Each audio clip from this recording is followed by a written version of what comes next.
Bobby Pierce cleans up at Vado, and a big late model figure wants to know where everyone else was. Plus, the Chili Bowl starts tonight, and Kyle Larson is looking for his first lock-in since 2022. We'll also talk Kevin Thomas Jr., XR's big money shows, regional sprint car full-timers, and more. Let's go.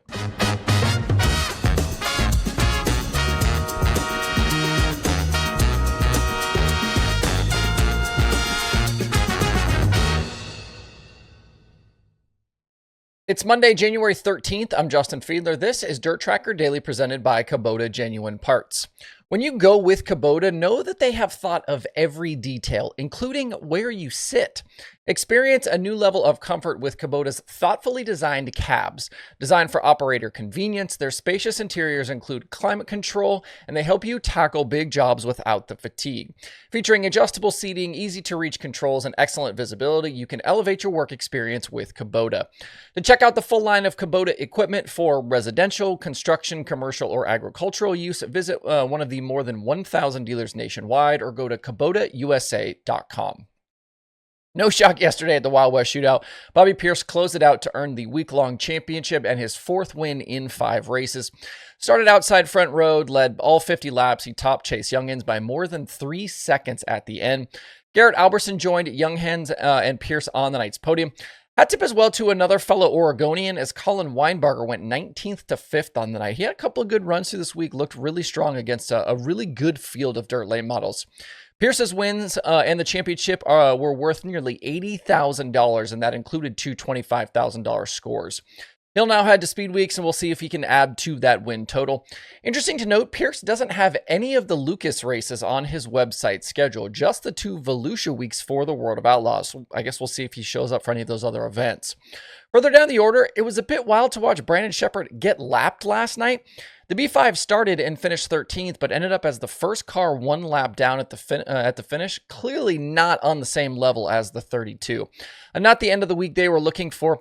Shep turns his attention now to the Rocket House car this week at Golden Isles and the opening of the Lucas season. I'll be really curious to see how Speed Weeks goes as both sides, the Rocket side and B-Shep, kind of try to find the mojo again.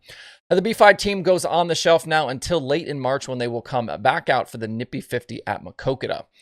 One other Wild West Shootout topic for you today. After the feature last night, FloRacing's Michael Rigsby took to Twitter to talk about Pierce's domination. He said, quote, "You have to wonder if guys like Moran, etc. are looking and going, man, that seems easy.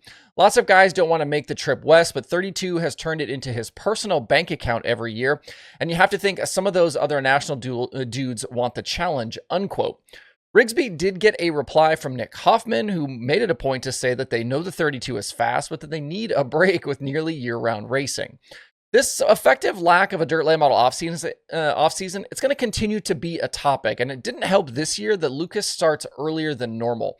And this whole thing was made a little bit easier by the schedule change, but originally it was not going to be a super simple tow from Vado to Brunswick for teams looking to kick off the Lucas season right after the Wild West Shootout.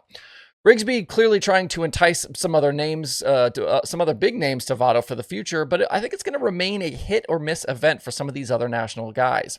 It's a long way out and back, especially in advance of 20-plus races in 30 days for Speed Weeks, and it started less than a month after Gateway finished. I definitely think it's a big ask there.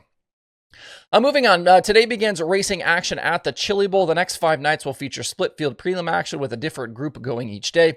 The prelims then set up Saturday's run through the soup. If you make a prelim feature, the worst you will start on Saturday is an E-main, with the top 2 each night locking into the championship feature on Saturday night. 3 through 8 are then in a B, 9 through 14 a C, 15 through 20 a D, and 21 through 24 an E. Tonight's field, highlighted by Kyle Larson.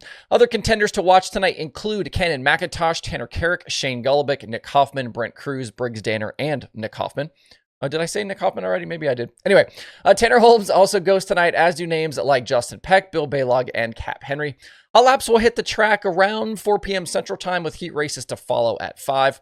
This Monday program also includes the Race of Champions, with 19 drivers invited into that one. It's all the usual suspects. It includes Larson, Bell, Thorson, Seavey, Sammy, etc. The full roster is available for that over at chilibowl.com. The last 5 Mondays in Tulsa have been split between Carrick and McIntosh, with Canamac winning 3 and Carrick winning 2, including last year. Golubic has been the other lock-in car for 2 straight years as well. As for Young Money, his hasty trip to Chili Bowl last year and then the subsequent flip, that ended a streak of 5 straight prelim night lock-ins for him. Before 2024, the last time he wasn't locked in come Saturday was 2017. Obviously, that includes him not racing at all in 2023. He was very good, though, at the shootout, winning 2 drillers there. And a reminder for you, if you aren't playing, or if you are playing the pools, don't forget that you must have your picks locked in before hot laps today. So if you're going to do that, make sure you get that done. You can watch live all week over on FloRacing. In the XR orbit, Barry Braun and his team confirmed a quartet of big-paying shows in recent days that are coming in 2025. They're hosting a 100,000 to win modified weekend at Salina, March 20th and 21st. 100,000 to win sport compact race at Kokomo, April 18th and 19th. That should be crazy. The big deal is back with 125,000 to win at Ogilvy, July 25th and 26th. And they'll pay $100K to win for stock cars at Sports Park Raceway, August 26th and 27th. Sports Park Raceway, that's Fort Dodge, Iowa. The entry process for all 4 of those events opens today with info available over at xrevents.com.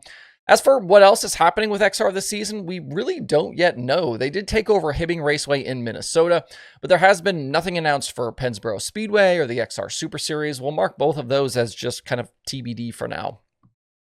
Looking at a silly season confirmation, as I told you guys last week, Kevin Thomas Jr. will indeed drive the Hybreeder Wing Sprint car this year in between his USAC commitments. He's back at the Rocksteady 3R for the full USAC Sprint Car year, plus the 4 Kings Midget for a full schedule there. He'll then fill in with wing starts with Hybreeder, and a schedule there is still forthcoming. KTJ kicking off his 2025 year this week at the Chili Bowl. He is driving for Alex Bowman. Depending on the number of races he runs, this could be the first significant wing slate for Thomas since he ran 29 shows in 2022. That was the year he made an all-star run with Clayton Snow before that deal went sideways in June. His last wing sprint car win was at Lake Ozark in 2023, where he won a POWRi 410 show. And speaking of POWRi, their 410 sprint car roster suddenly went from 4 cars to 7 in just the last few days. Joining Ayrton Genitin, Natalie and Xavier Doney, and Joby Miller are 3 more full-time competitors. That list most notably includes Noah Gass, who is a World of Outlaws regular for 2 seasons. Gass scaled back in 2024 from 70-plus races the previous 2 seasons to just 31 last year. He did win 3 times, though, including once with POWRi and twice with the ASCS Elite Outlaw Series. The other 2 additions are guys set to make big leaps. They are Missouri driver Lane Warner and Colorado's Scotty Milan. Warner has scattered some 410 starts the past 3 seasons, while Milan actually has career top 10s against the Outlaws, MOA, POWRi, and Maverick. Both will be first-time Sprint Car Series full-timers. The POWRi 410 season starts in late February, and they expect to name 9 more full-time drivers in the coming weeks. 2 other regional roster moves for you in sprint cars. The Fast Series has named their first full-timer with Lance Heinberger signing on. He made 25 410 starts a year ago. That included 8 with Fast. He raced mostly at Wayne County with some shows at places like Attica, Fremont, and Atomic mixed in. His best finish was 2 6th-place runs in weekly action at Wayne County.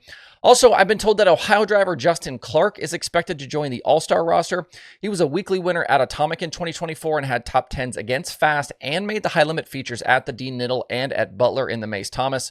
Clark would take the All-Stars up to 6 alongside Darren Nida, Cody Bova, Leighton Wagner, Devin Borden, and Aiden Price. That's your daily for today. Hope you guys have a great Monday out there. Enjoy the Chili Bowl. We will certainly see you right back here tomorrow.